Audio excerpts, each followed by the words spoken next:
सदियों साल पुरानी कहानी है। किसी गांव में एक गरीब किसान अपनी बीवी के साथ गुर्बत की जिंदगी गुजार रहा था। वो सूरज निकलने से पहले खेतों का रुख करता और शाम तक हल चलाता, जैसे जमीन की हर सांस और मिट्टी का हर जरा इसकी मेहनत का गवाह हो। किसान मेहनती जरूर था, मगर किस्मत के खेल ने इसे तंग दस्ती के शिकंजे में जकड़ रखा था।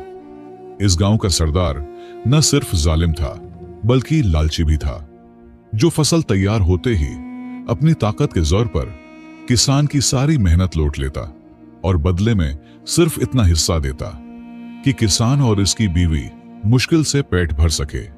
ये जुल्म बरसों से जारी था, मगर किसान के पास खामोशी के सिवा कोई चारा ना था। एक दिन जब सूरज अपने अरूज पर था और जमीन से मिट्टी की खुशबू उठ रही थी, किसान खेत में खुदाई कर रहा था कि अचानक इसका फावड़ा किसी सख्त चीज से टकराया। किसान हैरान हुआ और जल्दी जल्दी खुदाई शुरू कर दी, जैसे इसके हाथों को जमीन के नीचे कोई पोशीदा राज अपनी तरफ बुला रहा हो।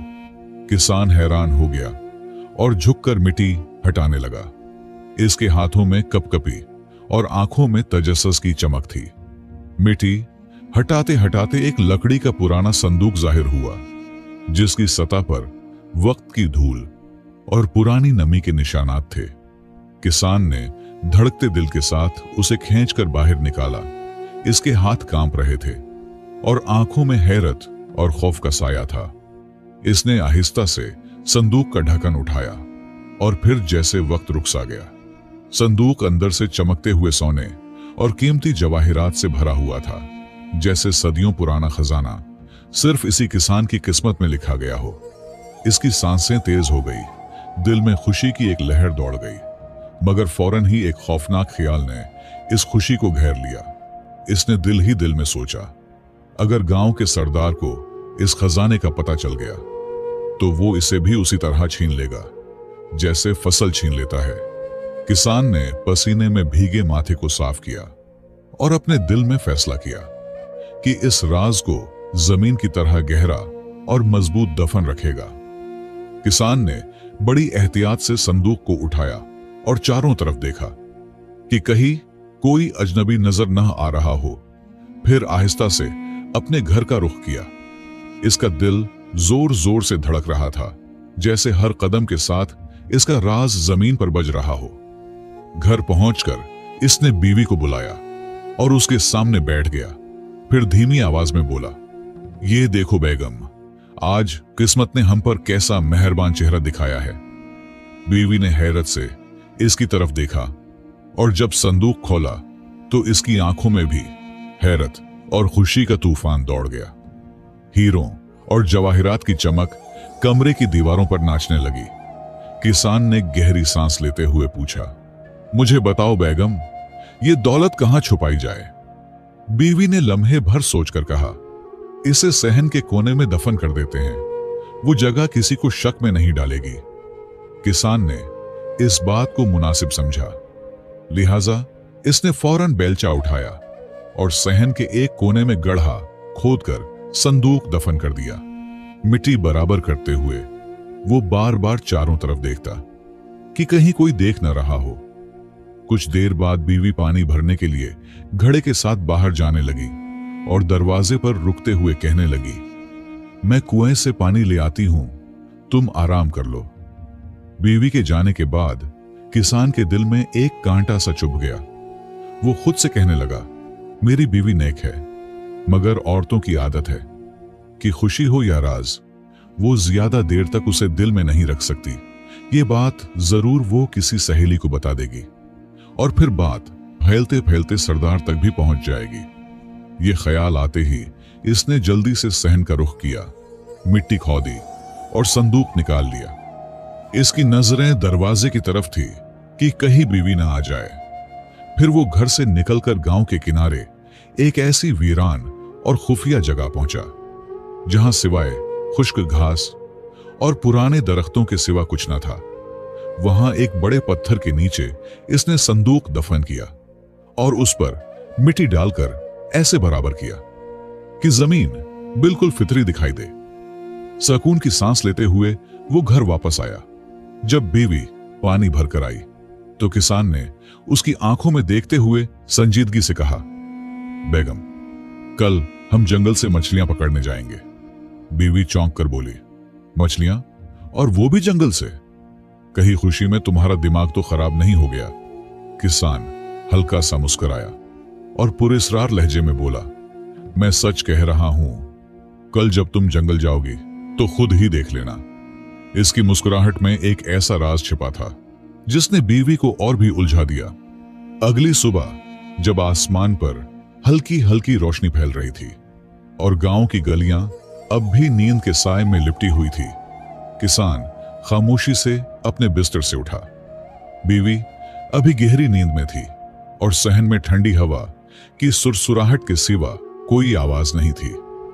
इसने आहिस्ता से दरवाजा खोला और तेज कदमों से गांव के किनारे पहुंचा, जहां मछेरे अपनी कश्तियों के पास बैठे जाल समेट रहे थे।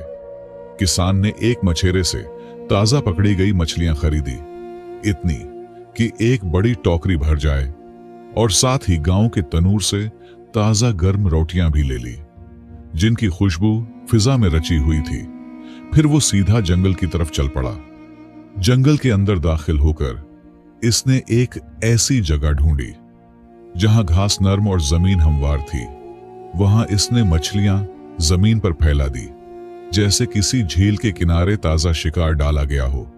फिर वो आगे बढ़ा और दरख्तों की कुछ नीची शाखों पर रोटियां लटका दी, जैसे किसी अजीब वाकये का मंजर तैयार कर रहा हो। ये सब काम करने के बाद इसने इर्द गिर्द का जायजा लिया कि कहीं कोई इसे देख न रहा हो। फिर इत्मीनान से घर वापस आ गया। जब वो घर पहुंचा तो बीवी अब भी ख्वाबों की दुनिया में खोई हुई थी। सूरज की सुनहरी रोशनी जब खिड़कियों से अंदर आई तो किसान ने बीवी को जगाया और कहा, चलो मेरे साथ, आज तुम्हें जंगल में कुछ अजीब दिखाऊंगा। बीवी शोहर की बातों पर यकीन करते हुए इसके साथ चल पड़ी। जंगल में दाखिल होते ही बीवी की नजर अचानक जमीन पर फैली मछलियों पर पड़ी। वो चौंक कर रुक गई, आंखों में हैरत की चमक उभर आई। इसने फौरन कहा, ये सब मछलियां, और वो भी जंगल में? इसने झुककर सब मछलियों को अपनी टोकरी में रखा, जैसे कहीं से कोई गैबी रिज्क बरसा हो। फिर आगे बढ़ते हुए जब इसने दरख्तों पर लटकती रोटियां देखी तो फौरन रुक गई। इसकी आंखें फटी की फटी रह गई। वो फौरन बोली, ये देखो, रोटियां दरख्तों पर लगी हुई हैं। किसान ने संजीदगी से कहा, यहां रोटियों की बारिश होती है और कुछ रोटियां दरख्तों पर ही अटक जाती हैं। बीवी हैरत के समंदर में डूबती हुई इस मंजर को देखती रही। इसके दिल में यह ख्याल बैठने लगा कि वाकई दुनिया में कुछ जगहें ऐसी भी होती हैं जहां किस्मत खुद चलकर आती है। किसान और इसकी बीवी के दिन बदल गए थे। गांव वाले हैरान थे कि जो किसान कल तक सादा सा खाना खाता था, आज गोश्त, मक्खन और मीठे से अपनी मेज सजाता है। महल्ले की औरतें चक्की पीसते वक्त कानों में सरगोशियां करती, सुना है किसान को खजाना मिल गया है। कोई जवाब देता, हाँ हाँ, ये सच है, मैंने अपनी आंखों से देखा है कि वो पहले से ज्यादा खुशहाल है। बात चली और कुछ ही दिनों में गांव के चप्पे चप्पे पर यह चर्चा होने लगा कि किसान ने अपने घर के सहन में खजाना दफन कर रखा है। अब ये राज राज ना रहा था। गांव का सरदार भी ये खबर सुनकर चौंका और बोला, अगर वाकई खजाना है तो मेरा क्यों ना हो। इसने फौरन अपने आदमियों को भेजकर किसान की बीवी को बुला लिया। जब बीवी आई तो सरदार ने बड़े नर्म लहजे में पूछा, बीबी, ये जो लोग कहते हैं कि तुम्हारे सहन में हीरे जवाहरात से भरा संदूक है, ये सच है ना? बीवी ने पहले तो झिझक दिखाई, फिर मुस्कुराते हुए बोली, हुजूर, आप तो हमारे बड़े हैं, आपसे क्या छुपाना। ये बात सच है कि संदूक हमारे सहन के बीच दफन है। सरदार ने आंखों में चमक लाई और कहा, ठीक है, मैं अभी किसान को बुलाता हूं और इससे पूछता हूं किसान जब सरदार के पास पहुंचा तो सरदार ने कुरखत लहजे में पूछा, क्या यह सच है कि तुम्हें हीरे जवाहिरात से भरा संदूक मिला है? किसान ने फौरन कहा, यह बिल्कुल झूठ है जनाब, लोग तो बस यूं ही अफवाहें उड़ाते हैं। सरदार ने गुस्से से कहा, झूठ मत बोलो, तुम्हारी बीवी मुझे सब कुछ बता चुकी है। किसान ने हाथ जोड़ते हुए वजाहत दी और कहा, जनाब, मेरी बीवी का दिमाग आजकल कुछ उल्टा सीधा चल रहा है, वो तो अजीब अजीब बातें करने लगी है। ये बात सरदार के सामने बीवी तक जा पहुंची। बीवी गुस्से से बोली, जनाब, ये कैसी बातें कर रहा है मेरा शौहर? जो कुछ मैंने कहा वो बिल्कुल सच है। वो संदूक हमारे सहन में दफन है और उसमें वही खजाना है जिसके बारे में सब बातें करते हैं। सरदार के होंठों पर हल्की सी मुस्कुराहट आ गई। किसान का चेहरा फक हो गया और फिजा में एक अजीब सी खामोशी छा गई, जैसे अगला लम्हा किसी बड़े अंजाम का गवाह हो। सरदार के चेहरे पर एक चालाक मुस्कुराहट आई। इसने किसान की बीवी की तरफ देखते हुए नरमी से पूछा, तू बता बीबी, ये हीरे जवाहिरात का संदूक तुम्हें कब मिला था? बीवी ने फौरन जवाब दिया, जनाब, ये वही दिन था जब सुबह हमने जंगल जाने का इरादा किया था, मछलियां पकड़ने के लिए। बस उससे एक दिन पहले हमें वो संदूक मिला था। सरदार ने फौरन पूछा, अच्छा, और वो दिन कुछ खास था? बीवी ने पुरजोश अंदाज में कहा, जी हां, वो वही दिन था जब आसमान से पकी पकाई रोटियों की बारिश हुई थी। ये सुनकर किसान ने अपना माथा पीट लिया और फौरन कहा, जनाब, देख रहे हैं आप, ये औरत वाकई पागल है। सरदार ने अपने साथियों की तरफ देखा, फिर हल्का सा कहका लगाते हुए कहा, शायद ये पागल है या शायद नहीं। इसने अपने खादमों को हुक्म दिया और कहा, जाओ, किसान के घर जाओ और पूरा सहन खोद डालो। खजाना जहां भी हो उसे निकालकर मेरे सामने लाओ। खादमों ने फौरन हथौड़े, कदाल और बेलचे उठाए और किसान के घर जा पहुंचे। धूप तेज थी, मिट्टी उड़ रही थी और सहन आहिस्ता आहिस्ता गढ़ों में बदलता जा रहा था। हर कदाल के साथ खादिम एक दूसरे को देखते कि शायद अभी कोई सुनहरी संदूक निकल आए, मगर घंटों खोदने के बाद भी वहां कुछ न मिला, न हीरे, न सोना और न कोई संदूक। मायूस होकर वो सब खाली हाथ सरदार के पास वापस आए। सरदार की पेशानी पर शिकने पड़ गई और किसान के चेहरे पर एक मुस्कुराहट सी फैल गई। वो जानता था कि इसकी अक्लमंदी ने इसे न सिर्फ जालिम सरदार के जुल्म से बचा लिया है, बल्कि इसका असल खजाना भी महफूज रहा है।